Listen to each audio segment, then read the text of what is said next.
muslimiin inay midowdo waxaa ka horeeya dadka muslimiinta laabtooda inay caafimaad qabto in dadkan iscafiyo o issaamxo oo laabta bukaanka ku jira inuu soo baxo qofkii laabtiisu caafimaad qabtaa ka fardan qof qura xataa hadduu yahay wuxuu seexdaa isagoo caafimaad qaba isagoo aan noloshiisu warwar iyo tiiraanya lahayn isagoo aan laabtu huraynin dadka badh baa waxay seexdaan iyagoo cadho la gameelaa maalinba warka yara uu soo maqlo ma fadhido ku-dirarka inta laga lahaa hurdadaba ka qaadaa isagoo ciil qabu sariirtiisa taga haddaba waxay leenahay qofku hadduu calooshu bukooto ma noqdo qof bulshada la noolaan kara ilaahay subxaanahu wa tacaala markuu nebi ibraahim inooga warramay baryadiisii fiirso nebi dhan oo rabbi soo diro ilaahay baryaya muxuu leeyahy walaa tukhzinii yowma yubcathuun yowma laa yanfacu maalun walaa banuun ilaa man ata allaha biqalbin saliim ilaahay ow hayhoojinin buu leeyay maanta dadka lasoo saarayo maalinta aan xoolo iyo caruuritoona wax tarin maalinta qofka quree badbaadaya uu yahay qof caafimaad qaba laabtiisu culamadu waxay idhaahdaan meesha tan markay joogaan waxay idhahdaan salaamatu lqalb waa laba shay midna waa salaamatu lqalb laga qaado inaad shirki iyo xumo kale ku jirin laabtaadu inay ka caafimaad qabto gaalnimo iyo qurunkeedo ilaahay tawxiidka aad u khaalis yeesho midna waxay idhahdaan waa salaamatu sadri ah in makhluuqaadka siiba dadka mu'miniinta inay kaa nabad galaan oo aanad maxay wax laab xumo iyo dhib aan lahayn walidaalika ibraahim nebi ibraahim ilaahay qur-aanka markuu ammaanayay waxaa la yidhi waina min shiicatihi la ibraahim id jaa rabbahu biqalbin saliim nebi nuux kooxdiisa waxaa ka mida baa ilaahay yidhi dadka jidkiisii haya nebi ibraahim baa ka mid a id jaa rabbahu biqalbin saliim baa ilaahay yidhi markuu rabbigii ula yimid qalbi saliima idan ayuha laxiba in qalbigaagu caafimaad qaba aday kuu tahay caafimaad qaba aday kuu tahay caafimaad qaba walidaalik aakhiro dadka jannada ku jira nicmaysanaya xanuunka ilaahay wuxuu qur-aanka inoogu sheegay inay ka caafimaad qabaan macnaheedu waxa weeyaan nicmadii jannada inaanu dhadhaminaynin qofka laabtiisu ay nooca ka tahay saa daraaddeed baa ilaahay wuxuu leeyahy haddaabay dhacday in dhibi jirto janno ilaahay u qoray kuwa laga siibaa buu noqonaya wanasacnaa maa fii suduurihim min gil ikhwaanin calaa sururin mutaqaabiliin waxaanu ka siibnaa baa ilaahay yidhi wixii laabtooda uu xumo ku jiray wixii xumo ku jiray macnaheedu waxa weeyaan saaxibu nicma maaha qofka laabtiisu bugtaa xataa fi dunya markaa kuma aha haddaad rabto ahlujannu siday u nool yihiin oo kale inaad u noolaato adoo adduunka jooga noqon maxay mid laabtiisu caafimaad qabto ahlujanna ilaahay wuxuu ku tilmaamay wahuduu ila ayibi min alqowl war xunba ma maqlaan halkan war xuno badan baad maqli laakiin waxaad u baahan tahay inaad laabtaada ka shaqayso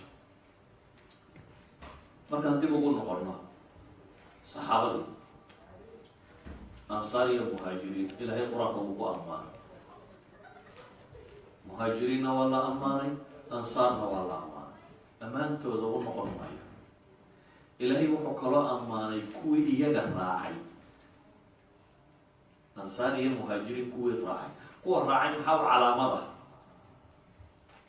ilaahay subxaanahu wa tacaala laba shay buu ku tilmaamay mid waa inay rabbigood baryayaanu ku xidhan yihin waladiina jaa-uu min bacdihim yaquuluun kuwii saxaabadaa dabadeed yimid waxay odhanayaan baa ilaahay yidhi rabbana اغfir lana waliikhwaanina aladiina sabaquuna biliimaan ilaahu noo naxariisa annaga iyo walaaladii naga horreeyey iimaanka naga horreeyey muslimiintii hore dhintay walaa tajcal fii quluubina gila liladiina aamanuu inta mu'minka ee ama anta joogta ama iman doontana ilaahu laabtayada xuma ha u gelin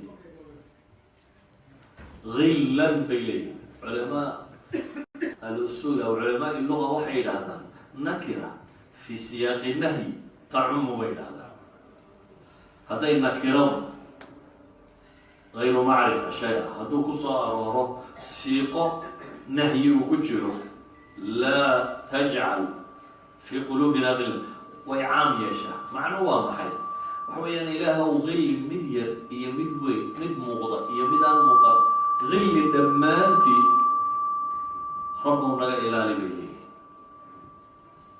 هذا بقى أيها الأحبة هدي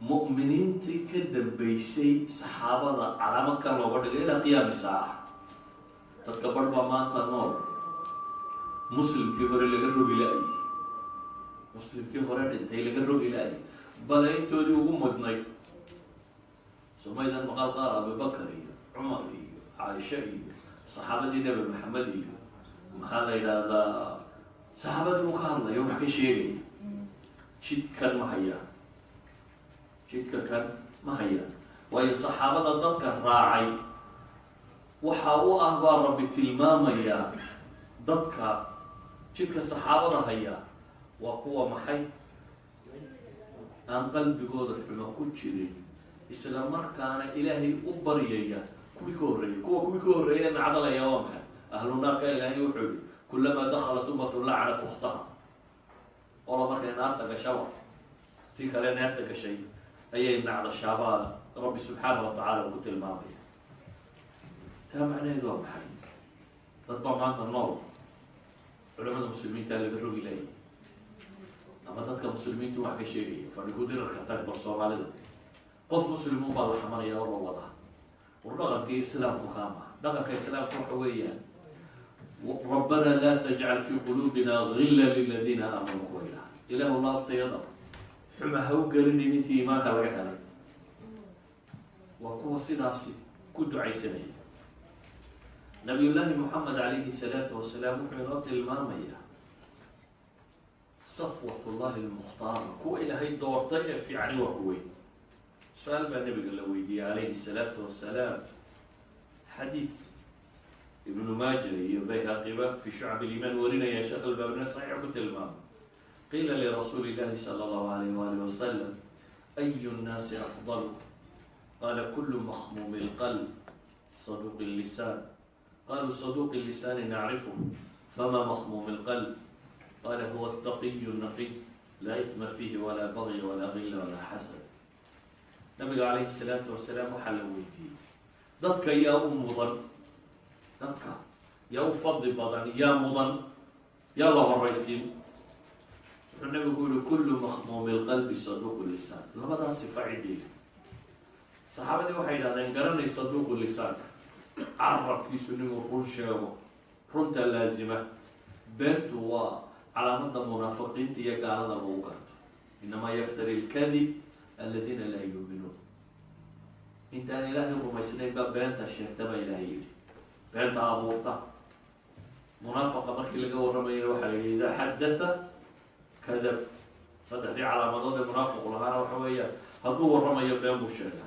إذن صدق اللسان وسمة المؤمن النبي يقول هي رنتنا خيركم بيكوه قامسا إلا جنة كاكشو بنتنا فجورك بيكوه قامسا إلا نيرتا كاكشو سيدا وقيل صحابة وحيد هذا قرني صدوق اللسان نعرفه كان عرب يسرون تشاقا قرني فما مخموم القلب مخموم القلب هو محل النبي يقول والتقي النقي ومن الله كعبصدي ونظيفة لا إثم فيه ولا بغي دنبي يبغي يا محل قدب يقوق مرحا ولا غل ولا حسد نبي ورحمنا مقوى وأنن الله كعبصده ونظيفة ونبي كتلنا كالله كعبصده نظيف توابه ومن المعاصي اللبن ظلم ينسميني لا تيسنا أي نبات قبطه oo غلي حاسدنما ay ka nabad qabtaan nabigu tilmaamay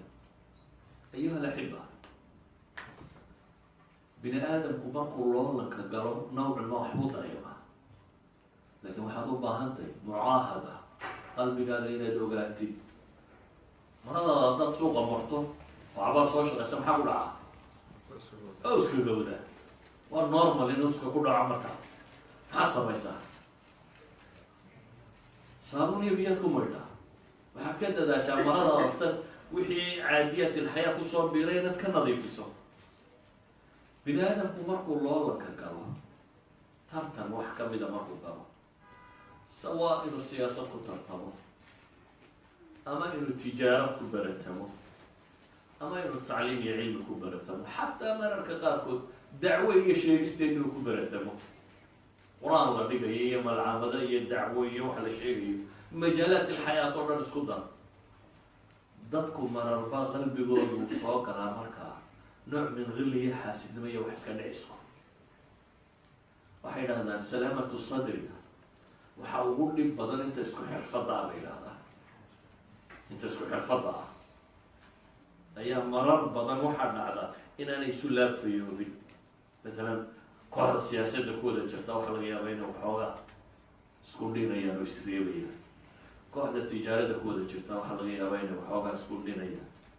kooxda tacliim waxaa laga yaabaa kooxda wadaadnimada ku jirta intii aada la badbaadiye mooyaane inay isreebayaan. wadaad sareedaayo kooxda qur-aanka dhigta waxaa laga yaaba malcaamimo malcaamad dhawrma inay reebayso. laakiin maxaa loo baahan yahay? waxaa loo baahan yahay qofku inuu nadiifiyo qalbigiisa, inuu soo jeedo, inuu is ogaado, inuu ogaado war maxaa kugu soo biiray, walaalka iyo adiga maxaa idin dhex maray. meel waxaa lagu yidhi ku dagaalanoo yaan idin kaaga hormari, waxa kaloo dhamina musaabaxaa lagu yidhi. meeshee lagu yidhi ku dagaalan, jannada yaan idin kaaga horey. limithli hada falyacmal ilcaamiluun وفي ذلك فليتنافس المتنافسون. sida ogeed bay culimadu waxay yidhaahdaan qurubaadka iihaarku kuma jira bay culimo badani qabaan. waxaa naftaada laga horumariyo qurubaadku kuma jiraan, wixii alle loogu dhawaanayo. maalan safka hore meele ka banaan tahay, ada aw hebelow safka hore gal lama yidhaaho. aba jannada ood u baahantay, aw hebelka ama janno jecla saca maaha, adaa janno u baahan. idan qurbada ilaahay u dhawaashihiisa cid la iskama horumariyo. hebelo adigu xagga alle iga mar lama yidhaaho, xagga alle adigu u dheereen, xagga adduunkaa la iska horumariya. adduun markuu wuxuu yahay adduun ku saabsan yahay baa cidda kale la iska horumariya. laakiin markuu ku saabsan yahay ilaahay u dhawaashiyihiisa, walidaalika nabigu wuxuu leeyay safka hore haddaa ogtiin waxaa ajar ku jira, intaad isku qabsataan waa maxay, waa laydin qori tuuri lahaa. saa uu nin waliba u rabo ninka kale inaanu u banaynin, waa qorituur baa ka dhici lahaa u nabigu tilmaamaya. idan markay arrintu janno iyo ilaahay u dhawaashiyihiisa tay isku day inaan lagaa dheerayn. markay baab adduunyo tahay qalbigaaga deguro. waxaad u baahan tahay in badan maxay salaamatu sadr. waayo hadday laabtu bukooto balaa ka dambaysa. waxaa ka dambeeya xanuunadan ka warramayo oo dhan ee xaqdi iyo xaasidnimo iyo ciil iyo kutaalo iyo xumo o dhan baa ka dambeeya. waxaa ka dambeeyo intaa kaaga daran in xataa acmaashii adduun ama laga aqbali waayo ama ilaahay toobad ka aqbali waayo. masala nabigu calayhi salaatu wasalaam wuxuu leeyahy xadiidka muslim warinayo, albaabada jannada waxaa la furaa khamiista iyo isniinaha. waa maalmuu nabigu soomi jiray inta badan. waxaanu dhaqaanaa rabadaana in la furo, haddii koor soomta iyo albaabada furistoodu badan baa nusuustu isku xidhaa. albaabada cirka iyo kuwa jannadaba waxaa la furaa maxay maalmaha kale. fayugfaru likulli cabdin laa yushriku billahi shay-a. ilaahay wuxuu dembigiisa dhaafaa qof kasta oo mu'mino ahlu tawxiida. laba laakiin ilaahay wuxuu dhaha iyaga arrinkooda dib u dhiga. waayo kaanat baynahu wa bayna akhiihi shaxnaa-un fayuqaalu andiru haadayni xataa yastalixa. laba walaaloo isa surnaa oo uur xuma jirtay, iyaga waxaa la yidhaahdaa dib u dhiga. marka adduun qura waayi maysid. adduunyadu dee markay cidhidhiga gasho waa luntaayana colaad iyo beriya baas baa ka rabay. laakiin adduun qura waxaad waayeysaa maaha, waa maxay dambi dhaafka allaad waayeysaa. sida ogeed waxa fiican ilaa man ata allaha biqalbin saliim buu qur-aanku tilmaamaya. ma liibaana aakhiro nin la yimi qalbi caafimaad qaba mooyaane. xaasidnimada iyo xaqdiga iyo colaada iyo reebninku bal fiiri ama daymo ama dhugo ama eed, inta waxa uu inaga reebayo, inta dhiba uu kuu geysanayo. dadka laabtooda caafimaad qabto nebi maxamed wuxuu ku tilmaamayaa jannada sufuufta hore inay ka mid yihiin. nabigu calayhi salaatu wasalaam wuxuu leeyahy kooxda ugu horeysa ee jannada gelaysa sida laylatulbadriga 14 dayaxoo ah ayay u galaan. kooxda ku xigtaa buu nabigu yihi xidiga ugu iftiinka badan le sidiisoo kale iyagoo u muuqda ayay galaan. kuwan calaamadoodu waa maxay? wuxuu nabigu ku sifeeyey quluubuhum calaa qalbi rajulin waaxidin la ikhtilaafa baynahum walaa tabaaqud. kuwa qalbiyadoodu waa sidii nin quro baa ilaahay leeyay oo wax khilaafa iyo wax isu cadhaysi iyo kuma jiraan. idan waa dad laabfayow baa laleeyahay kuwa jannada xagga hore ka gelayaa buu nabigu ku tilmaamaya calayhi salaatu wasalaam. deetana wuxuu sii sifeeyey waxay nimco helayaan o dhan. xadiid imaamu axmed uu wariyo dadku inta badan laga yaabo inay maqleen aimada qaarna ay tasxiixiyaan. sheekh ilalbani raxmat ullaahi caleyh intuu markii hore tasxiixiyey marka dambana isagu ka noqonayo tadciifinta uu badanayo. xadiidkan culamo horo badan ku horeysana tasxiixsay wuxuu sheegayaa waa xadiidkii maxay anas ibnu malik uu warinayay ama riwaayadka qaarkood. calaa kulli xaal xadiidka macnihiisu wuxuu sheegayaa nabi maxamed calayhi salaatu wasalaam iyo saxaabadii oo fadhiya ayuu wuxuu nabigu yihi waxaa idiin soo gelaya nin ahlu janna ka mid ah. nin nooloo soconaya buu nabigu leeya ahlu janna ka mid ah. dabeetana nin baa yimid ansaariya oo garhkiisa waysadii ka da-ayso oo labada kaboodna bidixda ku sita. maalin dambe ayuu haddana nabigu yihi nin ahlu janna kamida soo gelaya. isla ninkii unbaa soo galay. mar saddexaad ayuu haddana nabigu yihi nin ahlu janna kamida idiin imanaya. haddana ninkii unbaa soo galay. saxaabi cabdillahi ibnu camar ibnu caas la yidhaahdaa wuxuu yidhi warba ninka kani wuxuu rag ku dhaafay ee loo leeyay markuu soo galayaba nin ahlu janna kamida soo gelaya bal raadce. dabeetana waxoogaa marmarsiyo u samaystay inuu martigeliyo. ninkii uu martigeliyey 3 habeen buu la seexay ninka gurigiisi. habeenkii markuu la seexanayba ninka wuxuu ilaaliyaa wuxuu qabto cishuhu tukadaa wixii witira loo qoray salaadu iska tukadaa waa iska seexdaa. habeenkii saqda dhexe markuu baraaruga isrogaba waa tawxiidsadaa waa istakfurulaystaa yani waa dikriya. nabiguna calayhi salaatu wasalaam wuxuu tilmaamaya qofka waysaqab ku seexda habeenkii markuu soo kaco subxaana allah alxamdu lilah walaa ilaha illa allah allahu akbar walaa xawla walaa quwata illa billah idhaha allahuma akfir li ilahay dambigiisa waa dhaafa. markuu habeenkii toose isrogayo adkaarta ayana kooban akristaa ilahay dambiga waa ka dhaafa. ninkan intaana waa sameeya. 3 maalmood markay dhammaatay ayuu wuxuu ku yihi cabdillahi ibnu camar wariya waxaan rabaa bal inaad ii waranto. salaada subax markay soo dhowdana wuu kacaawuno dee fajriga dadka siday u tukanaya muaba niyo wax dhibi ma jirin. waxaana kuugu imi inaan ogaado waxaad qabato. camal weyn oo gaaroo lagugu tilmaamana maan arag ee maxaa halkan ku gaadhsiiyey nabi maxamed sheegaya ii sheeg. nabigu calayhi salaatu wasalaam wuxuu leeyahay ahlu janna ah dadkiina ma arka waa inaad ka acmaal badan tahay waxa aad qabataay wax ii sheeg buu ku yidhi. wuxuu ku yidhi intaa aada aragta mooyaane wax kale ma sameeyo. isagoo la yaaban markuu isiri dhaqaaq kuu yeedho wuxuu yihi laakiin midaan kuu sheego qof muslima qish iyo khiyaamo kuma sameeyo wax haasidnimo iyo waxaan laabta ugu hayaana muslimiinta ma jiraan. cabdillaahi wuxuu yihi hadihi alatii balagat bik wahiya alatii laa nutiq. waar waa tantaad meesha ku gaadhay buu yidhi haddana aanu kari weyn. in laabta aanu nadiif tahay oo aanad cidna laabxumo ugu haynin waa mas'aladan buu leeyahy mas'alada. idan ayuha alaxiba waxaan leenahay ahlu janna wanazacna ma fi sudurihim min gillin ikhwanan cala sururin mutaqaabiliin wanazacna ma fi sudurihim min gill tajri min taxtihim alanhaar. ilahay baa ku ammaanay taabiciintii waladiina jaa-uu min bacdihim yaquluuna rabbana اغfir lana walikhwanina aladiina sabaquuna biliimaan. haddaba inaad laabfayoobaataa adiga caafimaad qabbay kuuta. waxaad seexanaysaa adoo miyad qabo caafimaad qabo wax dhibi ku hay. adoo ciil qabo haddaas tiraahda seexana gamiba maysid 9 jeer baad hurdada ka toosaysa iyadoo kolba maskaxdaada ay soo celinayso warkutaalooyinka iyo wixii dhibku haysatay. waxaad ka badbaadaysaa colaadaha iyo dhibtoo dhan.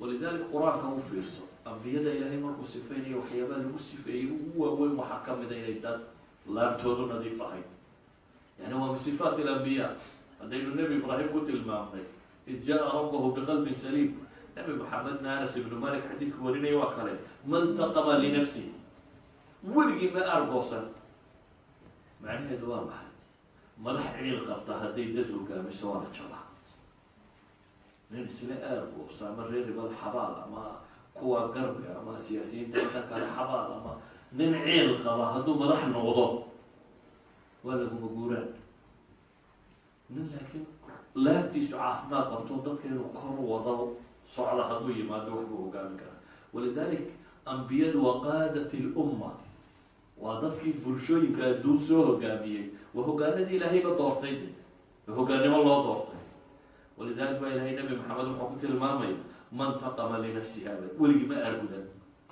nin intuu hogaaminaya ka aargudanaya muxuu soo kordhiyay weligii ma aargudan baa la yidhi nabi maxamed caasha waxay ku tiri ridwaan ullahi calayha wa ana biha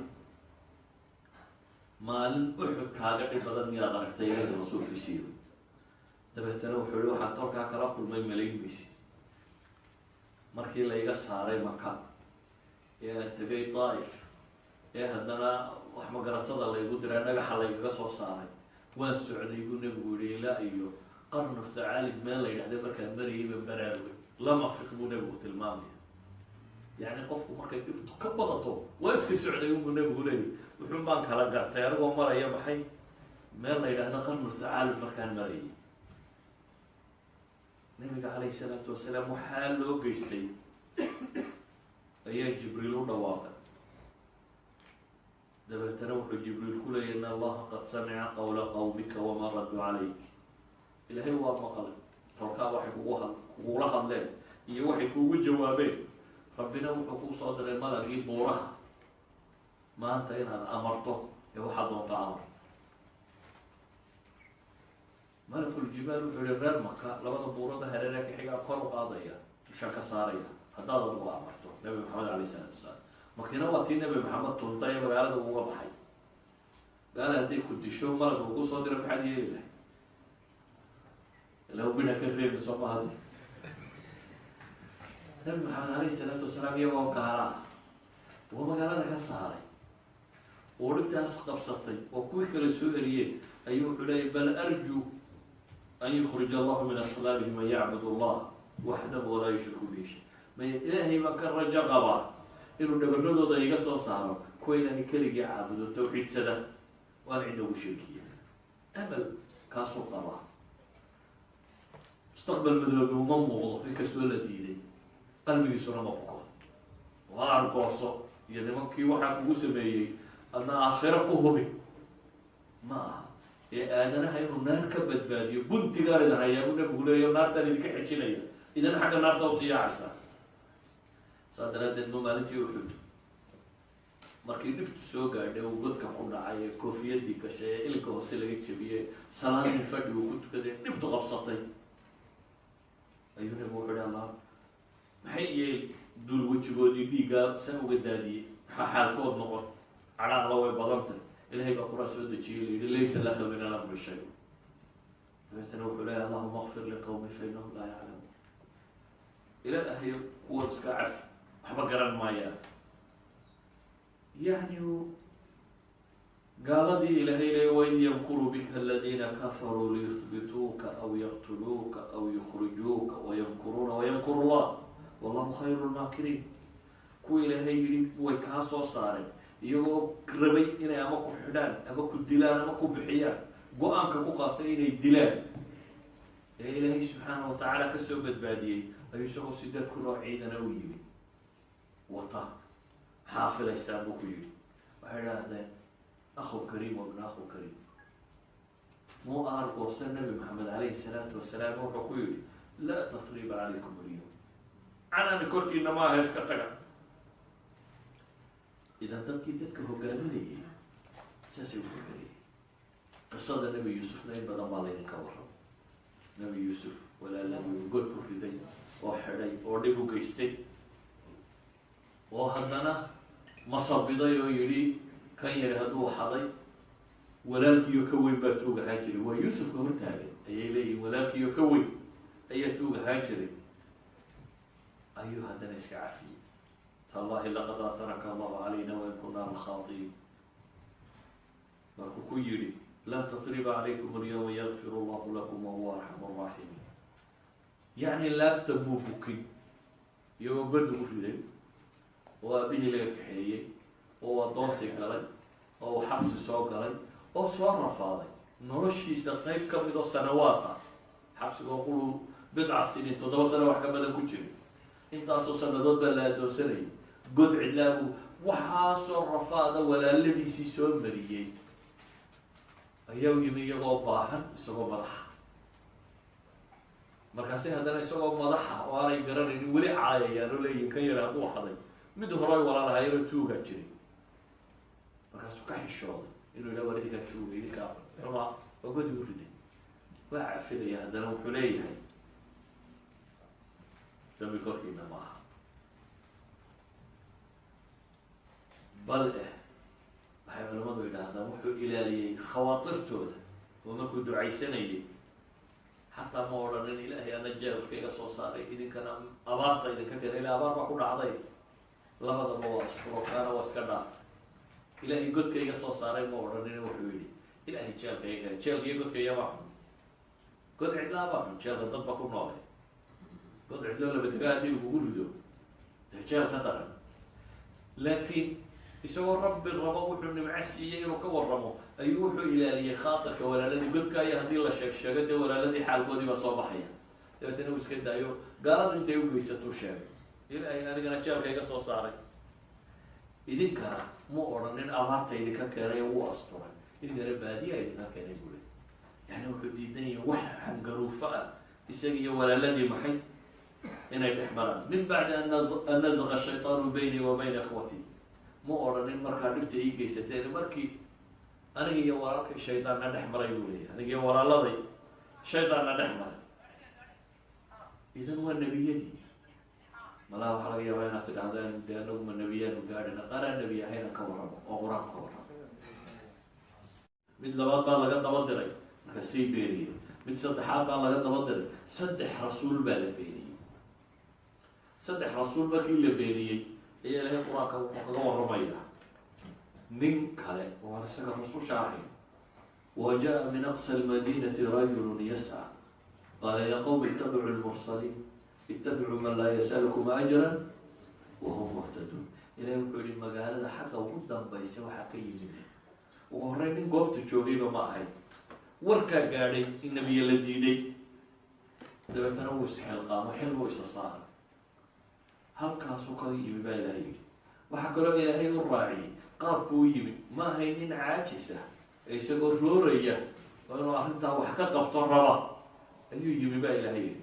wajaa min aqsa almadiinati rajulun yasca. wuxuu yihi wartolkayo waa raaca rasuullada cidaan waxba idinka doonaynin idina hanuuninaysa. aadanuhu inta badan soomaalida maxay odhan jirtay wadaadka wacdigiisa waxaa ka dambeeya maxay waxaysi. markaa wacdigan hore dadka mari maayo mar haddaad waxaysi daba taagantay waa kollay dantu wataa waa waxaydiiba weeyaan. kan ilaahay wuxuu ku sifeeyey inaanu taa wadanin. wuxuu leeyahay waa raaca rasuulla idina hanuuninaya waxna aan idinka doonaynin. aadana haddii xagga jeebka laga maro wuu isgeejiyaa. qofkaad rabto qalbigiisa inaad furato inta badan ha isku dayin jeebkiisa inaad furato. dabeetana waxaa rabbi ku yidhi waa diideen. isxilqaamku intuu leegina u fiirso 3 rasuuloo la diiday ka warna innaga waxaynu dhahaa wadaadadii baa jooga oo idinka maxelka idin saareen markaa bui. ninkani meel 3 rasuul joogto ayuu iska xilqaamayaa. wuxuu iska xilqaamayaa inuu qaban karo. dadka inaad tidhaahdo war wacdiga dhegaysta, warkaalayo diinta dhegaysta, uma baahna wadaad. war khamriga iska daa, war zinada iska daa, war salaada tukada, war rabbigii ka baqa, war wanaaggaa laga shaqeeyo, uma baahna wadaad. nin walba muslima wuu garanaya. laakiin isxilqaankaa yaraaday. dabeetana hal wadaad ama muxaadaro jeediya ama imaam kelmad yidhaahdaa diintii baa laga dhigay. asalkuna waxa ahaa dadka muslimiinta o dham inay diinta iska xer saaraan. waxaa gaala idinka idin sugayaan. aakhira su-aashooduna khatar weeya inay yidhaha ilaah way nala joogeen wajeebakayga baadhan jireen waxba noomay sheegin way noo soo hunguri doonteen diinba noomay sheegin waa su-aal khatara ninkan ilaahay wuxuu yihi meel fog buu ka yimi isagoo roorayuu yimi caynkaasaanu yimi haddaba intaasoo dham iyadoo cajaba wax kasii cajab badan baa ilaahay sheegay waxay culamadu yidhahdaan ninkani mabdiisigoo casdaysta wamaa li laa acbud maxaa aniga aan u caabudi waayo rabbiga iyo cidka mabdiisii oo dhan buu caddaystay kadibna isagii bay dileen waa la dilay meeshu meel sahlan maahay meesha ninkan iska taagay waa meeshaa keensatay in la dilo waa la dilay ilaahay intuu ifka joogay warkiisii wuu inoo sheegay aakhiro markuu tegayna ilaahay baa warkiisa inoo keenay haddana warka aakhiro ka cajo badan ilaahay wuxuu leeyahy qiila dkhuli ljanna war jannada gal baa la yidhi markuu diinta usoo dhintay dabeetana wuxuu leey qaala yaa layta qawmi yaclamuuna bima gafara lii rabbii wajacalanii min almukrimiin yaa layt alla jeclaan lahaaya buu leeyay tolkay inay ogaadaan oo og yihiin sida rabbi igu dambi dhaafay iyo sida lay karaabay kuwii dilay buu weli khayr la rajaynayaa laa taabukay kuwii dilay ayuu khayr la rajaynaya adigu hadday gaala ku disho oo dad diinta diidan ay ku dilaan oo hadda aakhara qabato oo ilaahay wax ku weydiiye maxaad odhan lahay waxaa laga yaabaa inaad odhan lahay bal jannadu horta hay dambayse raggii aanu sheegnay rabbo godka naareed ku hobi laakiin ilaahay wuxuu inoo tilmaamayaa ninkan aakhiro jooga markii horena meel fog buu ka soo cararay inuu dadka diin u sheego imikana isagoo dhintay ayuu wuxuu leeyahay alla tolkayaa u sheega sida rabbi ii nimceeyey ayadda igu dambi dhaafay iyana ha islaamaan weeyaan taa macnaheedu waxa weeyaan waanu ceel qabin si kale haddaynu tilmaamno waxa weeyaan laabtiisa caafimaad qabtay taasaa waxay sababtay inaanu dareemin waxaan oo dhan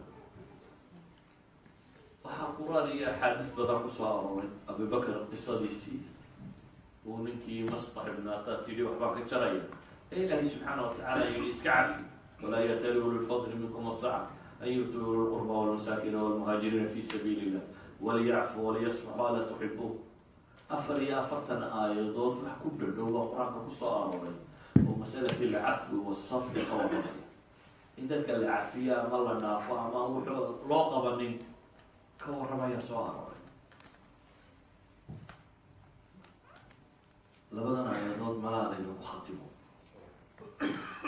ugu horeyn bulshada muslimka ah hadday laabto caafimaad qabto colaadidee ma jirto colaadi waxay timaadaa maxay markay laabtu boqorto soomaalidu maxay tidhahdaa gacanku intaana xumaan afkaa xumaada afxumaa ka horeysa maxay ka hanta hadday laabto caafimaad qabto dadku nabadbu ka shaqeeya colaadaha iyo dhibti iyo mashaakil uma timaado sida ogeed baa ilahay wuxuu tilmaamaya dadka mu'miniinta inay yihiin mathalu lmu'miniina fi tawaadihim wa taraxum dadka mu'miniinta isulowgooda iyo isu naxariisadkooda iyo isjacaylkooda wuxuu la mid yahay sidii jir qura oo qayba hadday xanuunsato qaybta kale soo jeed iyo xanuun ay la qabto haddaba ba labadan aayadood ila fiirso labadan aayadood waxay ka warramayaan qiimaha ay leedahay laabtu inay caafimaad qabto mu'miniintuna xoogoodu inuu mas'aladan ku xidhan yahay ilahay wuxuu leeyahy haddaa idinku laabtiinu caafimaad qabto waxa gaala iyo munaafiqiini mareegayso oo dhami waxba idinma yeeli karaan haddaydan see laabtiinu caafimaad qabin idinkaa istiriyo isku madhanoo kuwa kalena u idin gumaysan markaa waa laba aayadood qur-aanka tilmaamaya aayadda koowaad ilaahay wuxuu leeyahay in tamsaskum xasanatun tasuqhum wain tusibkum sayi'atun yafraxuu biha wain tasbiruu watataquu laa yadurukum kayduhum shay-a in allaha bima yacmaluuna muxiit gaalkiiyo munaafiqa ilaahay wuxuu yidhi haddii wanaag idin haleelo way ka xumaadaan hadday dhibi idinku dhacdana way ku farxaan waa calaamada gaalka iyo munaafiqa lagu yaqaan ka waran adigoo muslima haddaad saa noqoto haddaad reer hebel marka la gumaadana faraxday markay guulaystaan naxdid, muslimiintu markay guulaysato naxdid, gaalku markuu ka guulaysto faraxdid. waa sifadii gaal iyo munaafiq ilaahay ku sheegay baad adigu qaadatay. shawgeed baa ilahay wuxuu leeyay kuwa gaalad iyo munaafiqeen haddii wanaagidin haleelo way ka xumaadaan, hadday dhibaydin haleeshana waa ku farxaan. kaasi waa iyaga iyo qaabkay u fikaraya. laakiin idinka maxaa dhacaya? ilahay wuxuu uhi wain tasbiruu watataquu, hadday ku sabartaan ilaahayna ka cabsataan oo walaalnimadiin iyo alla ka cabsigiina uu jiro, laa yadurukum kayduhum shay-a, waxa ay dhib wadaan oo dham waxba idinma geysan karaan. u fiirsa aayadda qur-aanaha, laa yadurukum kayduhum shay-a baa ilaahay. waxa makri iyo ay xadhig wareeg wadaan oo dhan waxba idinma yeeli karaan. waayo in allaha bima yacmaluuna muxiit baa ilaahay. waxaan ay wadaan ilaahay waa ogyi, ilaahay baa koobay baa la yidhi ka seexda. haddii laakiin cagsigu u dhaco maxaa dhacaya? ilahay wuxuu qur-aanka ku leeyay waatiicu llaha warasuulah, alla iyo rasuulkii aqbal. waa jidka walaalnimo iyo calolfayoobaad iyo waxaan idinku dhacayaan. walaa tanaazacuu fatafshaluu watadhaba riixukum wasbiruu in allaha maca saabiriin. ilahay wuxuyna leeyahay alla iyo rasuul baa adeeca. war nisaaca iyo isqabsiga iska daaya. nisaac iyo isqabsigu wuxuu yimaada markay dee laafka xumaato, dabeetana waa la isqabsadaa. maxaa ka ratibmaya? markii hore maxaa la yidhi wain tasbiruu watataquu laa yadurukum kayduhum shay-a. markana maxaa la yidhi markay laabtii xumaatay colaad iyo dagaaladu dhexdeena ka dhacaan, fatafshaluu watadhaba riixukum baa ilahay. kalimat lfashli fi luga dacfigaa la yidhahda. waa liidan doontaan, dowladnimadiina iyo xooggiinuna way tegi doontaa baa ilahay. maanta caalamulislaami maxaa ka jira? marka hore calooshaa xumaatay, kadibna waa la isqabtay, kadibna waa la isdilay, kadibna gaalkaa loo kala dheereeyey, kadibna waa la daciifay, kadibna dowladnimadii baa la waayey, kadibna waa laydin gumaystay. markii horena waxaa layna yidhi laa yadurukum kayduhum shay-a. markana waxaa layna yidhi maxay? fatafshaluu watadhaba riixukum. haddaba ayuha alxiba, qof ahaantaada markaad tahay, haddaad rabto inaad caafimaad qabto, jaamacadda leeds agtiina ku taalla professor kamida wuxuu iclaamiyey inuu dhigayo course ku saabsan caafimaad qabta laabta iyo dadku inay iscafiyaan iyo musaamaxa. oo dabeetana wuxuu leeyahay xanuunada ugu badan ee bini aadam ka dhaca luqadka nafsiga ka dhashaan buu leeyahy. haddii dadku laabtooda caafimaad qabto, caafimaadkaa faafaya. courska markiiba saacadu ku buuxsamay baa layidhi, dadkuba waa buqaa. yani waxaan leenahay intaan leeds iyo meel kale lainooga sheegin, ilaahay baa wuxuu inoo sheegay hadday laabteenu caafimaad qabto, kow inaynu inagu caafimaad qabayno. hurdo fiican iyo calool fiican iyo cibaado fiican oo rabbi aqbalo, iyo waxaad ku cibaadaysanayso rabbi kaa yeelo, iyo dadka muslimiinta oo ku aqbala. dadka qofka laabta xaadha lama colaadiyaan, laakiin tit for titkabaa ayaa beled ka dhacda. adna intan ugeysa adna intan kuu geysado ma dhamaato. laakiin dadka musaalimkaa dadkuna uu la nabadgeliya, waa badbaadiya, waa la musaalamooda. idan qof ahaantaada waad ku caafimaadaysa. haday laabtaadu caafimaad qabto, waxtar bay kuu tahay diin ahaan iyo caafimaad ahaan, adduunya ahaanba. waa mar labaade ka bulsho ahaan jiritaankeenu wuxuu ku xidhan yahay in badan oo kamidi laabteenu inay caafimaad qabto. ilaahay baa inoo ballan qaaday haddaynu sidaan nahay oo sabr iyo taqwo iyo alla ka cabsi nagu jiro, kaydka cid kale wado oo dham inaan waxayna yeelaynin. haddiise aynu cagsiga nahay oo markaasi inagu isu xiniyo weyn nahay oo colaadii cadhadu ina dhex taalo, in jabkana jiray, waxaa markaa habboon qof waloo muslimiba meesha ugu habboona uu ilaaliya inay qalbigiisa noqoto. in allaha laa yanduru ilaa suwarikum wa ajsaamikum, sida u egtiin iyo qoloftiina ilaahay ma eego, ربي وحو إيغا إلى قلوبكم وأمالكم قلبي يدين يوحى كرتي من عماشة أي ربي إيغا وحين الله إنفيشن ربي إيغا إنه طاهر النور وراك صفات كأنبياء أي دعوة يودان وحنو الرئيسة ويزكيه بل نبي إبراهيم مركو دعيني القرآن قصير وشو نقلي تزكية الدبيسي ربنا وابعث فيه رسولا يتلو عليهم آياتك ويعلمهم الكتاب والحكمة ويزكيهم ويا إلهي مركو شيئين دعوة وليس دعنا أيضا كانك والرمية تزكية الرئيسية علماء waxay dhahdaan lafta quraaniya baa ku jirta oo ah inay taskiyatu alqulub ka horeyso tacliim alkitaab walxikma تناول الكتاب التبليغ يدوية أما تعليم الكتاب والسنة هنا كهر رئيس محي تزكية القلوب قلبينا لا نغفيه لا ربيه قد أفلح من زكاها وقد خاب من دساها بإليه وحل بالي عند نفتي سطهرتها إنها لا تعمل أبصار ولكن تعمل القلوب التي في الصدور إنها لما بيلا وحلا بيلا ربي ليه هو لا تعالى بيلا لا تهداد لا أضهي دهود وحكا سكية إنما لا بتي دهود وحي أركان مركا وإيه ربي جعليه وإيه ربي جعليه هي أركان وحا ربي جعليه هداد ركتنا ثواقي أجر كان هلي ساكالوين وحكا ستول وقيستي إني بلغو قارسيا أناد انتي قوسطه وحكا أجر وين ولمن صبر وغفر أي كأجر وين أيها الأحبة كلمة دقيقة دخل وحكا سوكوبية إنه محي ربي جيم هلا صارنا وهذا وحمدنا تايلو سينينا لا تنوين عاف ما ضغط وإلى درس آخر إن شاء الله تعالى بينك قول ربي هدي وقت الله هذا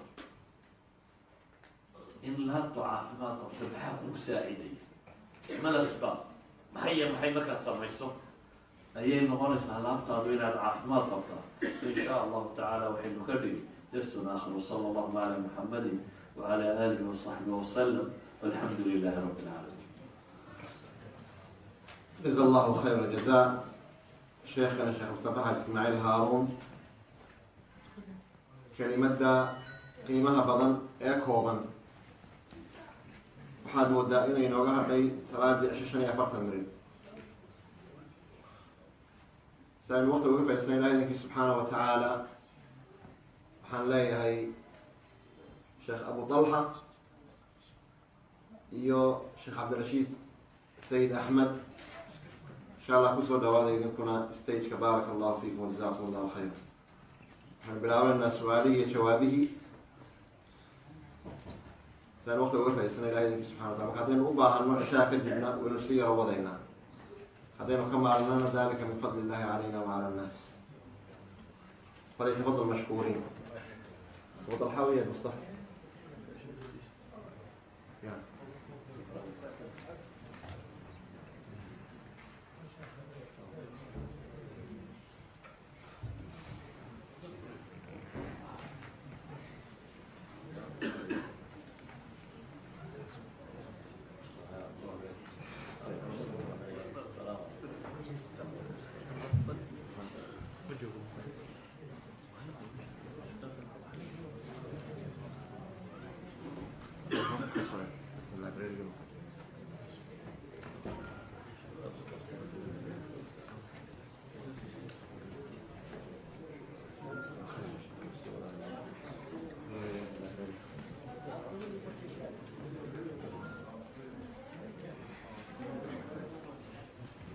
بسم الله والحمد لله والصلاة والسلام على رسول الله وعلى آله وصحبه ومن اهتدى بهداه يا أيها الذين آمنوا اتقوا الله حق تقاته ولا تموتن إلا وأنتم مسلمون رقم إن شاء الله سؤاله هذا ولماذا أفكوا يكوي دين كران هبلهنا ويسوق ريان وحينه هنا لبس سؤاله يقوى يسوق ريان aynu ku bilaabina insha allah tabaaraka wa tacaala barnaamijka su-aalaha.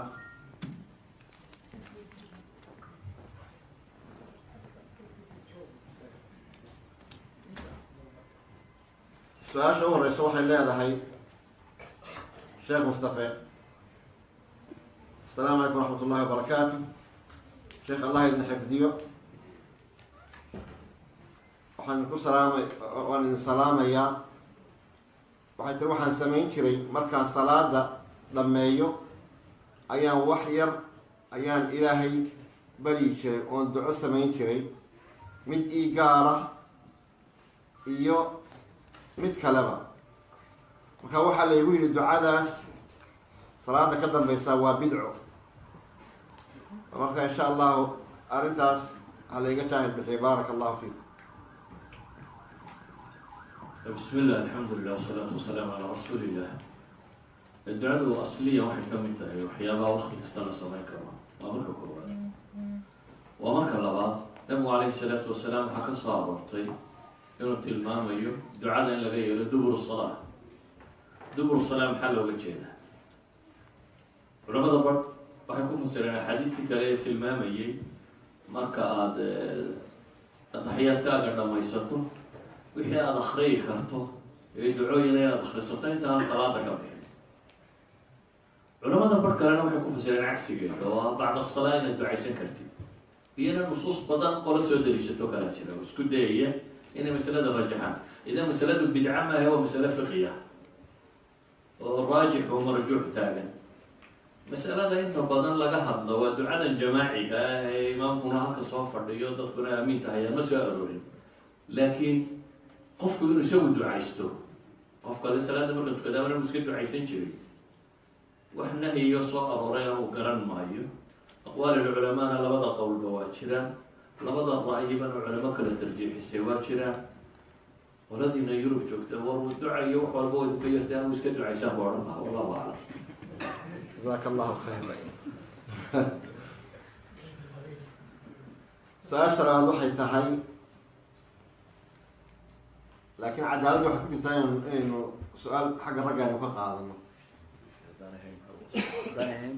maya soo kuwan idinka degdegina qoladii salfooda ay u noqonina.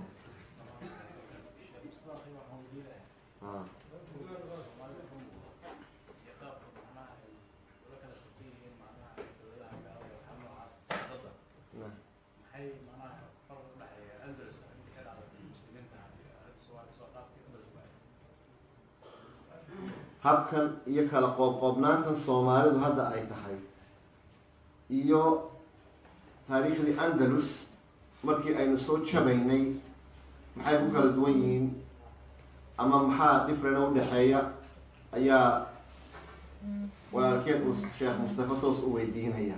falyatafadal mashkuura. بسم الله. andalus taariikhdeeda iyo soomaalida noo isbarbardhigaya mala muxaadaro hore waa ka galay ciddii dhegeysatay. laakiin soo duuduuba soomaala qura maaha, war caalamul islaami oo dhan isku dar. qaybsanidu waa waxa keenay in la gumaysto. erayga ma la wada fahmi karaya. caalamul islaami qaybsanida haystaa ama duweylaadkan yaryare tirada badan laha ahaado aan midna macna ku fadhinin, ama xuduudan loo kala dhigay ee gaalku intuu yimi xariijimaa dhex marmariyay ha ahaato isku wadada. waxaa laga yaaba soomaalida inta badan ay ka guuxayso xariijimahan dambe inagu aynu la soo baxnay, laakiin kuwii ka horreeyeyna faa'iido ma lahayn. waxaa xariijin caalamul islaami taaloo dhan waa mustacmarku siduu u qeybsaday ayaynu inaneymka raalli ku kala noqon. mustacmarkii inoo yimi inay gumaystay ee muslim oo dhan gumaystay ayaa qeyb ka ritay oo ninba in qaato. inana waxaad moodaa inaynu sidii tol ugu kala nahay. idan dacfiga muslimiinta qeyb weyn bay ka tahay. dacfiga muslimiinta qaybsanidaasi qeyb weyn bay ka tahay. soomaalisi qaybsanteedanina waa lamid. soomaali qaybsankeedu dee wuxuu gaadhsiisay reerna reer uga gudbo ama tuulana tuulo uga gudubto. xataa magacyada tirada badan ee la sheegayo qaar badan xarijinta dhex marta xataa la garan maayo. waa qolaba inta adhigoodu daaqo.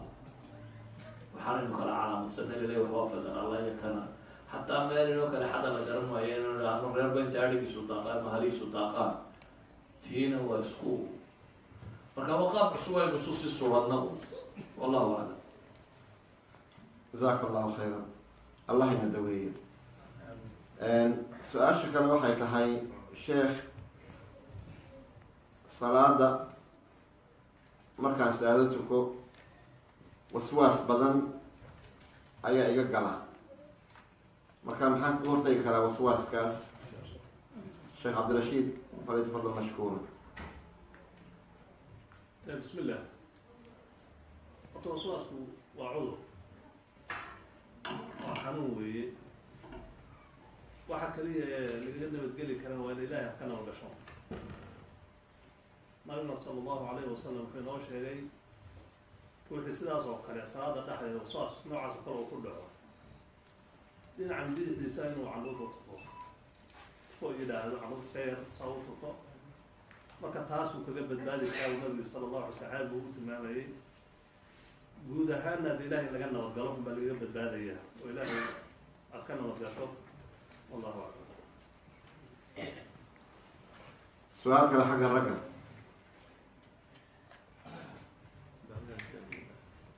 ha tafadal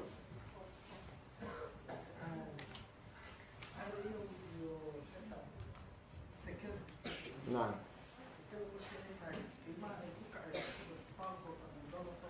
نعم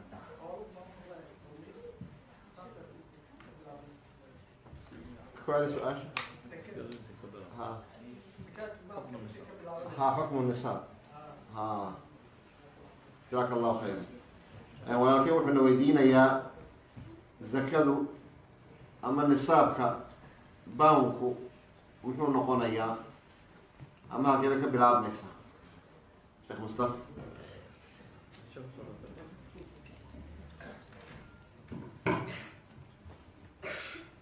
بسم الله dee banka iyo dolarka iyo waxaana waa waraaqo dawladda samaysteen qiimana ma laha iyo meel loogu noqdo legal de suuqa waxa uu korba ka maraya mooyaane yani waagii hore ay dahabka ku xidhnaayeen dee qiimo rasmi oo la garanaya bay lahay oo markaad banka la tagta intaasoo dahabay lahay saa daraadeed waxaa lagu odhan lahaa un boundka marka la yaqaano inta dahaba uu u dhigmo 85 gram markuu gooyo unbaad ayuu noqon lahaa qiimihiisa caadiga ah hadda laakiin dee warqada dawladaha iyo kolba nin intuu hadlo la odhanayo hoos bay u dhacday marna nin kala hadlayo la odhanayo kor bay u kacday maxaa lagu qiimeynayaa markaa culimadu waxay leeyihin fidadii iyo dahabkii unbaa loo celinaya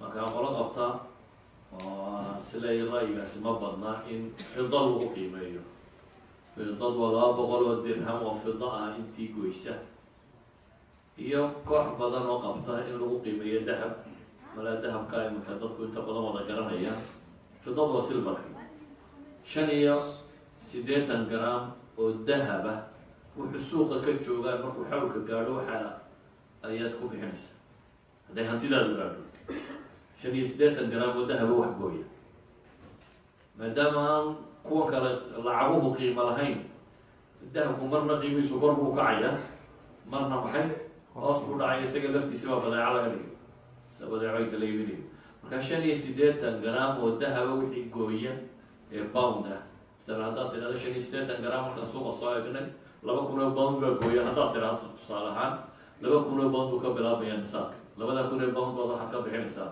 2.5% boqolkiiba 2 iyo badh ama kunkiiba 25 ayaad ka bixinaysa ama 200 boqolba 5 ayaad ka bixin orba saad u xisaabiso hadduu ka qaalisan yahayna waxa uu ka qaalisan yahay baa loo eegaya yani qiimaha uu suuqa markaa ka joogo in baa loo eegaya wallahu aclam jazaaka allahu khayran gabadha maalin dhawatay soo weydiisay oo aanu soo eegnay suuqa intuu ka joogo gramku wuxuu ka joogaa 1 gram ee dahabkii 30 pound 30 pound hadda laakiin maadaama fluctuationkiisa uu jiro marka aad arrinta zakada bixiso ayaa fiican u jeegalaysato qiimaha uu exactly joogo insha allah baaraka allah fiik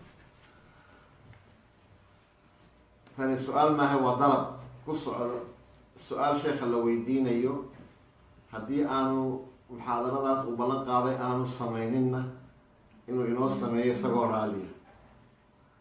waxa weeyaan sheekh, waxaad ballan qaaday inaad soo wado muxaadaro ku saabsan 40 jir rabbigeed taqaan oo raaliye ah. miyaad samaysay muxaadaradaas? haddii aada samaysay nawaaka, haddii kalena inaad noo samaysa makaa codsaynaa, weliba aada nooga dhigto 40 jir plus. ya waxaad oga ballan qaaday way leedahay inaad abudalxa abudalxu ahaa waan yaa sheekh waa ka fakay abudalxaale bes hadaba allah inoo keeno.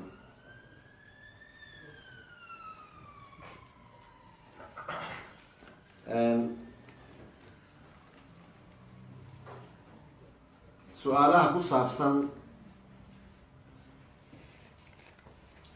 mashaakilada ragga iyo dumarka, sheekh musaafira lama weydiiyo, culimadiini masaajidkuna way joogtaa.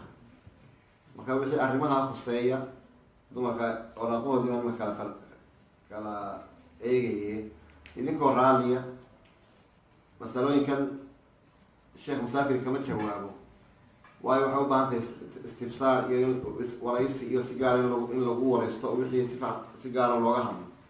marka calaa kulli xaal masalooyinka noocaasa idinkoo raaliya kula noqda insha allah culimada masaajidka idinla joogta. baaraka allahu fiikum.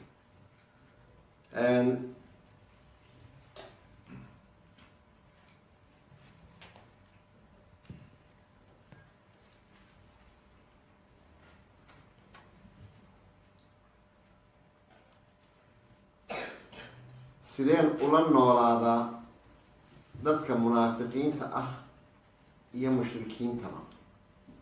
sheekh cabdirashiid.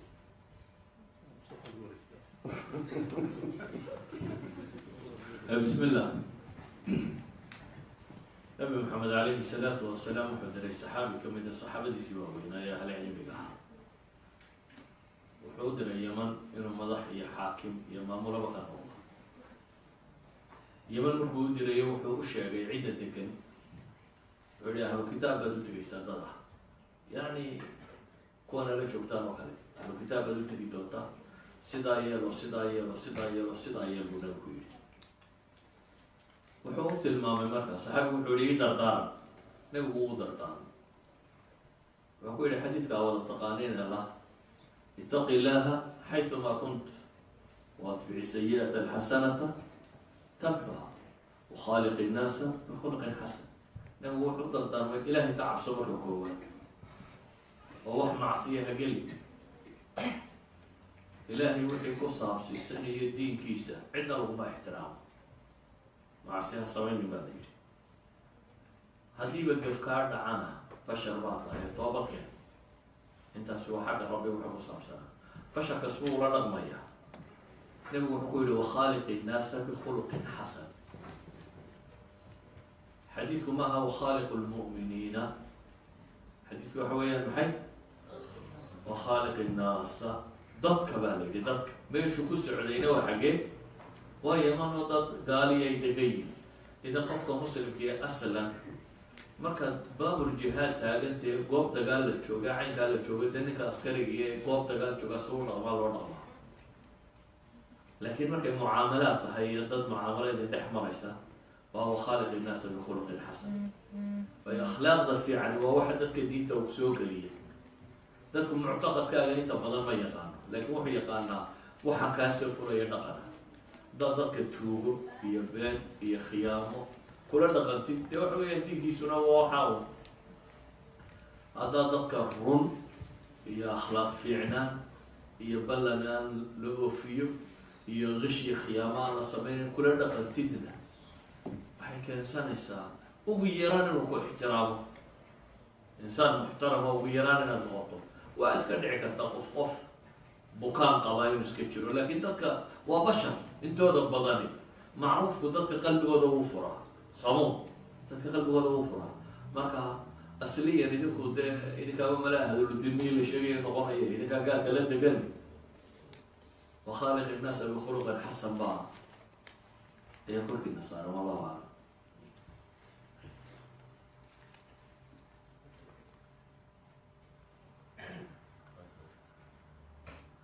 أي سؤال حق الرقعة. تفضل عبد العزيز. بسم الله الرحمن الرحيم. كل سؤال شخصي مدينة يا شيخ. هي. أدعو ما سن يا شيخ محاضرة ونكسنا كذا سنة بدنا كتبني جرينا المال نوصل للست. الحمد لله ونوصل للاستماعة. والشيخ عالم الشيخ مصطفى خاصة عالم الإسلامي modern Islamic history. marka waxaan weydiin lahaa culimadii waxaan ka dhaxalnay cilmigana wax la qoro ayuu inta badan ku hadhaa. marka sheekh Mustafa muxuu jiilasha soo socda ee Soomaalida uga tegay oo berri hadduu ilaahay yiraahdo shalfiska Daar Salaam ay kala soo bixi doonaan yani maxaa kutuba oo insha Allah ama soo socda ama جزاك الله خير. شيخ waxa la weydiinayaa culimadii hore waxbay qori jireen waxbay ka tegi jireen adigu maxaad uga tegaysaa jiilasha soo socda ee Soomaaliyeed ilaahay idinka subxaanahu wa ta'ala. تفضل شيخ. بسم الله. واسك كوبنت علماء ما نقوم ولي واحنا ما نقول الله أعلم. الله المستعان. واي su-aashan waxay leedahay sheekh agoon ayaan kafaalo qaaday markaan dhowr bilood waday baan sheegay waxaan ka walwalayaa inay riyaa igu noqoto maxaad igula talin lahayd sheekh cabdirashiid tafadal. بسم الله. horta miyaan sii wadaa maalintii horta mana sheegadku oo waxaad bixisay oo sheegto waxyaalaha acmaasha guriyii ka mid tahay ana waxaad looga fiican yahay awalan shay horta ilahay u tawadkeen ilaahina bari camalkaada inuusan kaa burinin laba camalkaada haystay wanaagsanaayo adoontii agoomihii aada kafaalo qaadana sidii iyada usii wado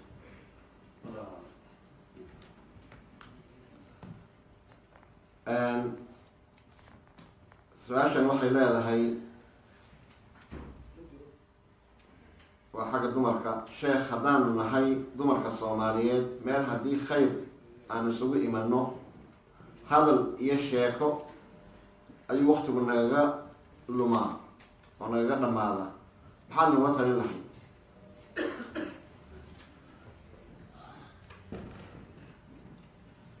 بسم الله. waa dhaqan liita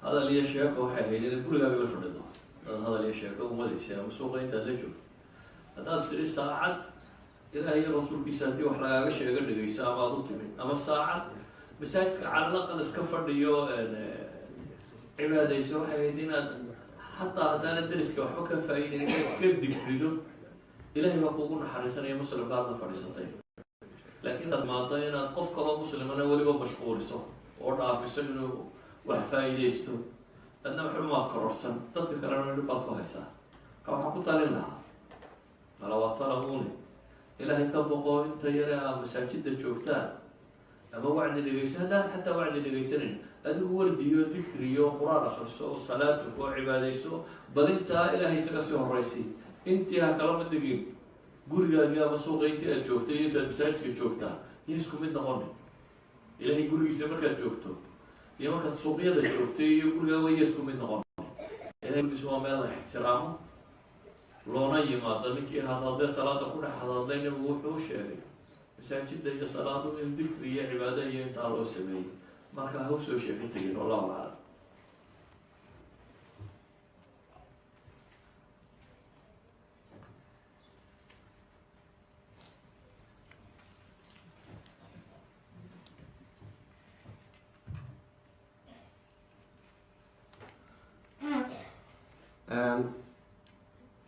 حق الرقعة تفضل. عليكم السلام.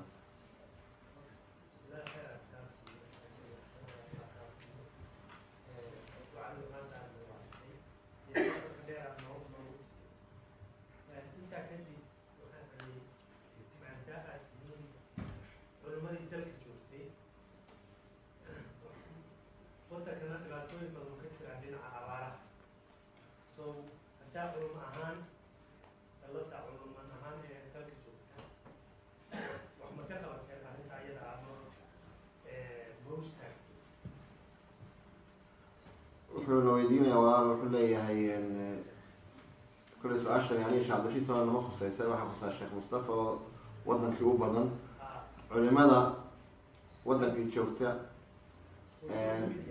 adigu aad kamid tahay sheekh mustafaw dhibaatooyinkan ka dhacay abaaraha ee dalka ka dhacay culimadu maxay ka qabteen? bismillah. abaaru soomaaloo dhan bay ku habsadeen, dadka soomaaliyeed oo dhamina wuu kacay wixii awoodooda ah. meelaha magaalooyinka iyo gobollada iyo meel walba guddiya laga sameeyey ay ka mid yihiin culimadii ugu waaweyneyd ee gobolkaa deganay gobol walba. laakiin culimo qura maahay, waa dadkii soomaaliyeed ee meesha deganaa,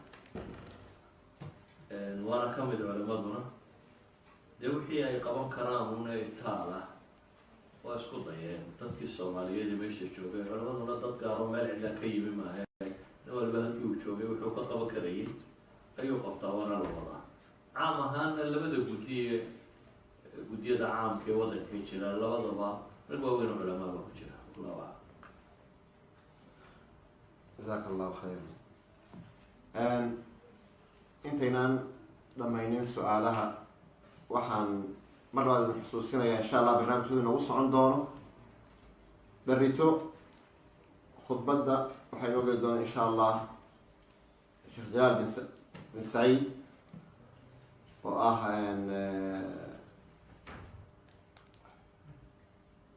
nin eeshiyan asalkiisu uu yahay maraykankana ku dhashay oo ku koray ayaa insha allahu isaga inoo gelaya khudbadda. waxay inooga xigi doontaa 6 o'clock open micii dhalinyarada oo in english ah, af ingiriisi ku bixi doona. isaga ayaa isna inoo gelaya ilahay idinkii subxaana wa tacaala. waxay inooga xigi doontaa sabtida muxaadaraadka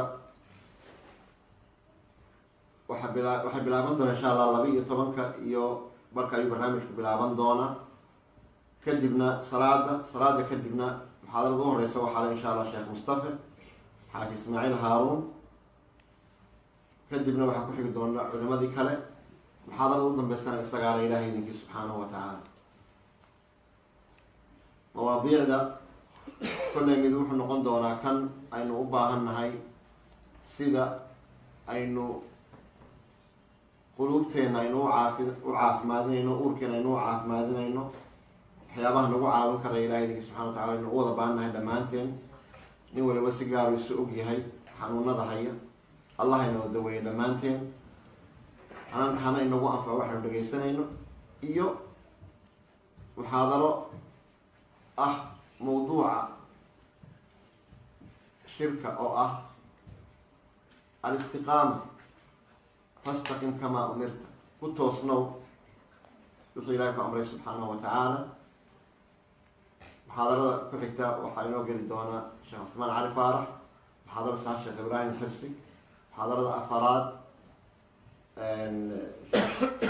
cabdullaahi xambali haddii ilahay inoo keeno subxaanahu wa tacaala. isaga naga maqan ilahay imaka keligun baa naga maqan, culimada inta kale way wada joogtaa. muxaadarada u dambeysana waxaa leh sanid horba idinku sheegay sheekh mustafa xaaji ismaaciil haaruun. kadib axadda waa all english, abu usama dahabi, jalaal bin saciid, ayman iyo sheekh sayid. marka intaasoo culimana the all insha allah waxay ku bixin doonaa af ingiriisi. dhalinyaradeena aan af soomaaliga ku dheeraynin iyo dad kale muslimiinta ee masaajidka nala joogaba si fiican loo gaadhsiiya ilahay idinkii subxaanahu wa tacaala. ayib, sheekh mustafa su-aashan af ingiriis bay ku qoran tahay. waxay leedahay what's your opinion about honesty? To be honest to the disbelieving people, can I tell them a lie? tarjumadeedu waxa weeyaan sheekha ayay weydiinaysaa inantani xagga hablaha ka timi su-aashani amaanada iyo ma inaan qof amaanada noqdo xitaa markaan gaalada la dhaqmayo, miyaa gaalada been ma u sheegi karaa? إنه والله حسابها يجيبه. تفضل شيخ. waynu sheeganay beenta iyo islaamka halay ka joogto dunuub waaweyn baa nabiga la weydiiyey calayhi salaatu wasalaam waxaase muslimka ma ka dhici karaan haa buu yihi waxaas ma ka dhici karaan haa waxaas oo dunuubta waaweyna la yaqaano ka mid ah idamaa la weydiiyey been ma sheegi karaa maybuu nabigu yihi dunuub waaweyn oo kalu tilmaamay inay suurtagal tahay laakiin markay beenta soo gaadhay nabigu wuxuu yihi may النبي محمد عليه الصلاة والسلام يسحب السنة كبير ويشيك قال مسلم ما كان له عندنا بين الله وشرع بين هو بين وأنا ممنوع في الشريعة بيحور محل هي لي توبة غفورا إلا هالشيء توبة كان وده بدأ في ويديس حبايس شيء ليه ولو سوالنا وحى لبتو كاهي ستا wixii sameeyay dambiyo dhan badan uu sheegay dunuubta lama sheego wala qasada ilaahay uu yacafi baa la ilaahaa wax lagu faano ma saadaraadee wargaalka in la khiyaameeyo iyo in been loo sheego iyo in la boobo baabkan aynu ku wadna inta ahdi la gasho mucaahada ku timi ama fiisa ku timi ama iqaamad ku timi ama uu isagu ku siiyo aqbashayna la degto oo ku soo dhaweeyay haddana inaad tidhaahdo khiyaamadiisu ma banaanta waa gaale war waxba diinta meel kuma leh khiyaamo waa khiyaamo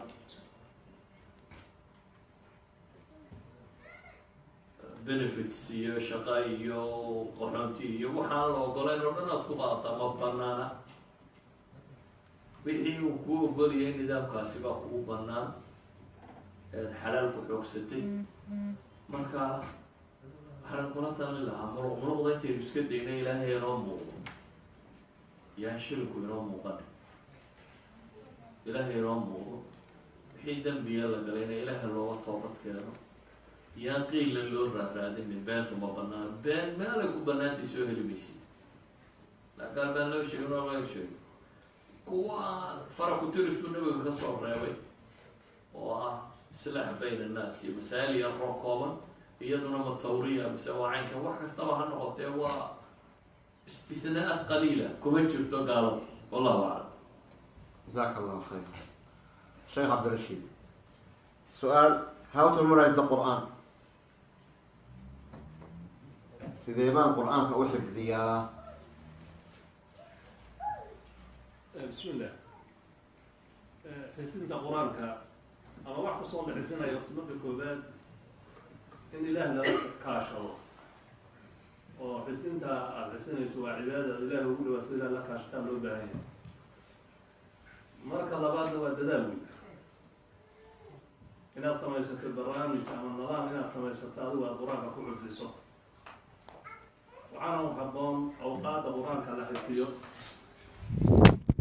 بعد صلاة الصبح اليوم في الليل المحل المفتوحة كان مقبولة الله تعالى اللي أنا أسكت ضيله إلى القرآن تحفظه وكذا أسكت صدرنا التنال ولو بعض أي إخلاص إن الدلاشو والإخلاص ما يسوق يوم بعض حي دي الدلاشو إلهي لك صوته إخلاص الله تماده إلهي القرآن كاسو وعن كبر إلى إنه كل السنة إن شاء الله وكالدلال الله يمو هي إخلاص الله يمو أوقات يعني حوضوا الحلال هاي مشطولة على هاينا سيدا هلين كيوكل حوضوا ربع حلال وعشقالي وعكم مشطولة مجرد اسكحنا هذا ربع الديارة صلاة الصبح قراشة الملكة تحل ونبو ودعين أروتي إنه إله مباركة ومدي سكالهات هذا حليالاس عمك وبركيسين القوت مركا حليالاس وكل القرآن كعرسو إلهنا إخلاص ويديسو إخلاص قرآن في إخلاص إلهي قبري وعلى ديننا مركا إلهي نقوف الله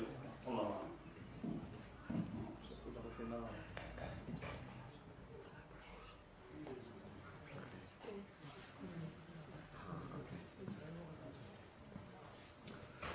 Okay.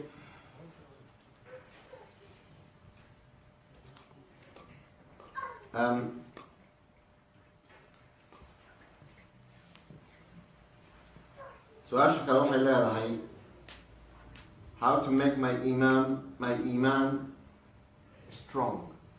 سيديبان شيخو إيمان كيغا أنكو حوشين كرا شيخ مصطفى.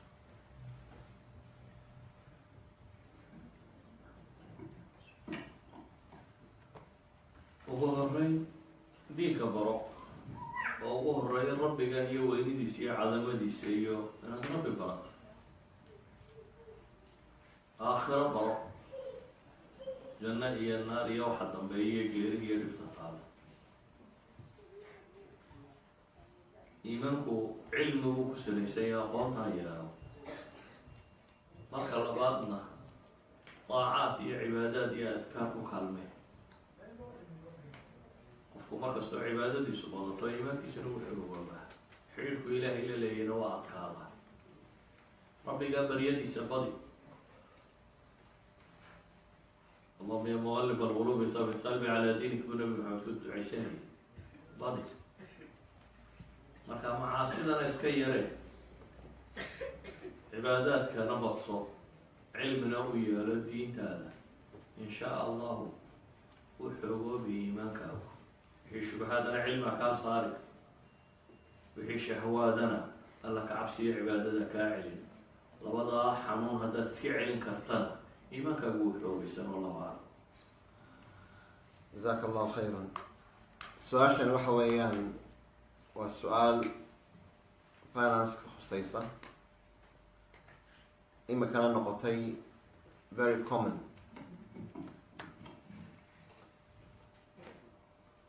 waxa weeyaan dhalinyarada imika waxaa ku badan in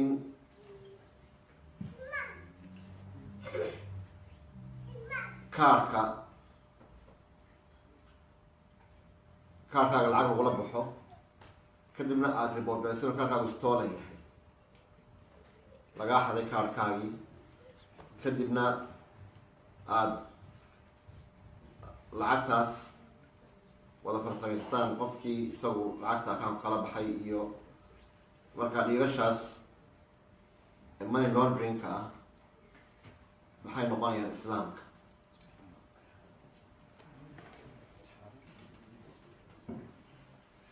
waa garanaysaa maxay ka weydiinaysaa? meel tuuga ku banaan tahay oo dadka lagu dhaca jirta. waxay la tahay waa xaaraan loo badheerayo. waa qof wax dhacaya, dhacna waa la yaqaana wuxuu diinta uga yahay. gaalka lama dhici karo. gaalka marka hore lama baryo haddaad xutay la dhacdo. ballan soo qaadata caynkan cidna lama dhici karo. sidaan ay ugu tihiin cidna laguma dhaco. jazaaka allahu khayr. xagga ragga su-aal cabdullaahi. السلام عليكم شيخ. عليكم السلام. جزاك الله خيرا.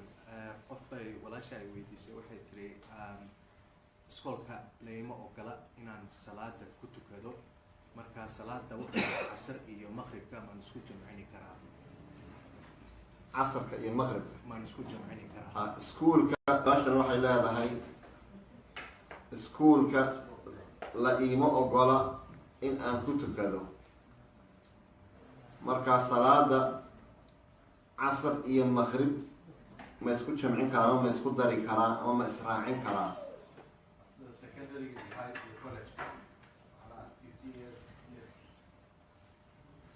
15 years and 16 years على كل حال سؤال واسدها شيخ. بسم الله. horta marka koowaad casr iyo maqrib lama jamcin, ismana qaban karto. maqribka iyo cishaha markay ama daruuro timaado ama mashaqo timaado ama safaraad ku jirto waa la israacin karaa, laakiin la isma raacin karo maqrib iyo casr la isma raacin karo. ama salaadahan la israacin karo sida maqribka iyo cishaha iyo duhurka iyo casarka, haddii marka mashaqo ay timaado oo dhibaato ay timaado ma jamcin karaa mise ma jamcin karo? haddii dhib intuu yimaado mashaqo salaadihii si kale aad ku tukan kari weydo, caado iyo dhaqan markasta aan aada ka dhiganaynin, oo xaaladda mashaqada jirta aada rabto inaad kaga baxdo, waa lagaga bixi karaa, waad samayn kartaa oo mashaqadaas markaa ku haysato waad kaga bixi kartaa. laakiin inaad ku xisaabtanto joogto ka dhigato oo nool walba samayso oo tiraado waan jamcinayaa salaadii adigoo aan masaafur ahayn, taasi culimmadu say u badan yihiin lama ogolo. laakiin marmar mashaqo markay ku haysato oo dhibaato ku haysato waad kaga bixi kartaa mashaqada salaadaha la jamcin karo maqrib iyo casarna asal ahaanba lama jamcin karo allahu aclam jazaaka allahu khayr gabadhan waxay iyana af ingiriisi way waxay leedahay I owe Thames Water waa kambanigan biyaha 300 pound and they charged me £50 on top of that because I did not have enough money to pay. And this £50, they said it's interest. So is this allowed in Islam, and what can I do about it? su-aashan waxaa leedahay 300 pound ayaa waxay gula qoladan biyaha kambanigan biyaha kambanigii markaa maan bixinin waktigii loo baahnaa inaan bixiyo kadibna waxay charge gareeyeen 50 pound oo yidhaahdeen waa ribo marka ma ii bannaan tahay inaan bixiyo ganaaxaas inaan bixiyo ribadaas ay iyagu yidhahdeen waa ribo maxaan sameey maxaad igula talin lahayd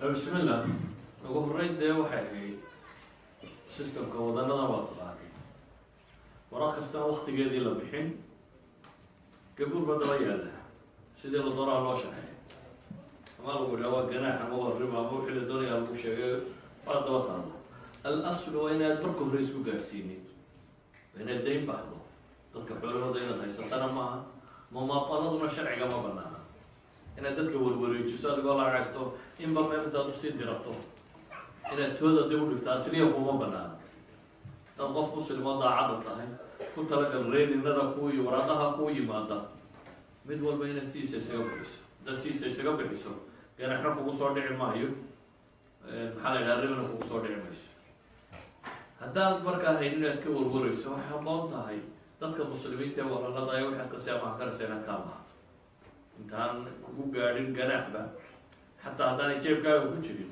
dadka kale walaalada ayaa cidaad ka seemahan karta ka seemaha hadday hadda dhacday wixii horena ilaahay uga toobadkeen deetana waa kugu sandullo cidi kaa deegmaysa iska bixi wallahu aclam aya su-aalka xagga ragga tfadal wadanka waxaa jirta qofka hadduu doonayo jaamacad aado inaad lacag deyna qaadataa haddii aan lacagta marka bixin marka lacagta deynta mar hadhow markaad jaamacadda dhamayso qofku shaqaysta ee lacag cayiman uu qaato ayuu lacagta dib u bixinaya marka waxaa la socota interest baa la socota marka culamada dalkan joogta waxaa ku fatwoodeen lacagta qofku hadduu sanado badan noolaado oo intana lacagta iska bixin waayo ama uu lacagta ama uu lacag intaa leeg kasban waayo inaanu duu bixinayo laakiin waxay ku xidhantay inaad lacagta inaad lacag intaa leeg kasbato si aad lacagtaa u bixiso marka lacagtaas maxay noqonaysaa su-aasha walaalkeena weydiinaya waxa weeyaan jaamacadahan waa kan marka lownka laga wada dhigay lownkii jaamacaduhuna markaad qaadato waxaa lagu leeyahay waxaad ku bixinaysaa muddo intaasoo sanadood intaa markaad mushaaharadeedu ay noqoto intaa iyo intaa haddii intaa markaa aan mushaaharadeedu aanay gaadhin intaas sanadood marka aada mushaaharo low aad ku shaqayso way kaa dhacaysaa walaalkeena wuxuu sheegay wuxuu culimo ayaa sidaa ku fadyootay in la qaadan karo markaa ba sheekh mustafana waynu ku eegeynaa wuxuu yidhaah falyatafadal ma aqaano ciladiina weydiin allahu aclam garan maayo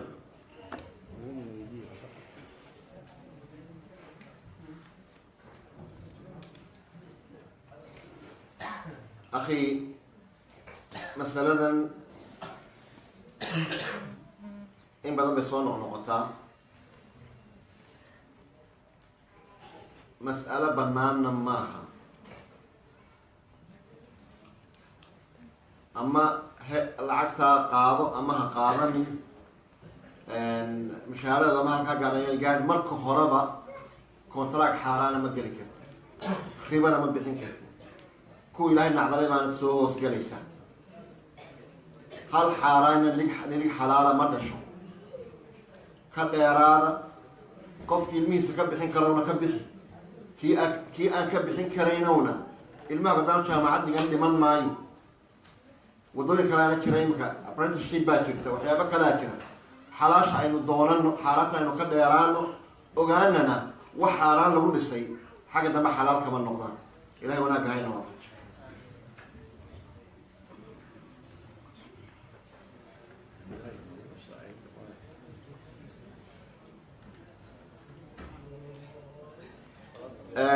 su-aashan waxay leedahay sheekh wadamadan maxkamadahooda marka la joogo markuu soo galo ninka xaakinkii waa loo istaagaa marka ma banaan tahay culimadii la weydiiyey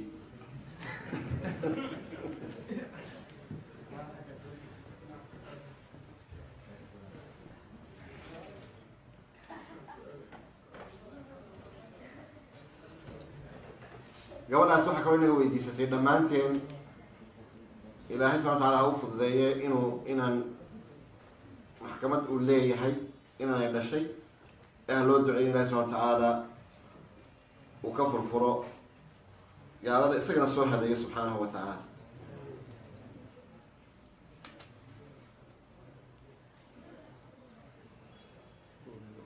waxaan jeclahay sheekh waxaan jeclaha inaan guuro mana ii suurowdo waa kuu ducayneyna allah ha kuu fududeeyo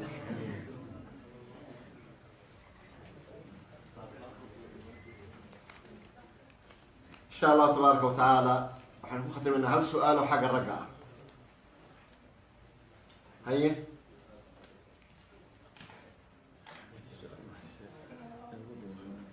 ilahay subxana wataala wanaagga hayna waafajiyo ilahay xumaanta haynaga qabto ilahay inta wadana haynaga qabto insha allah tabaaraka wa tacaala maanta barnaamijkeeni halkaas ayuu inoogu dhamaaday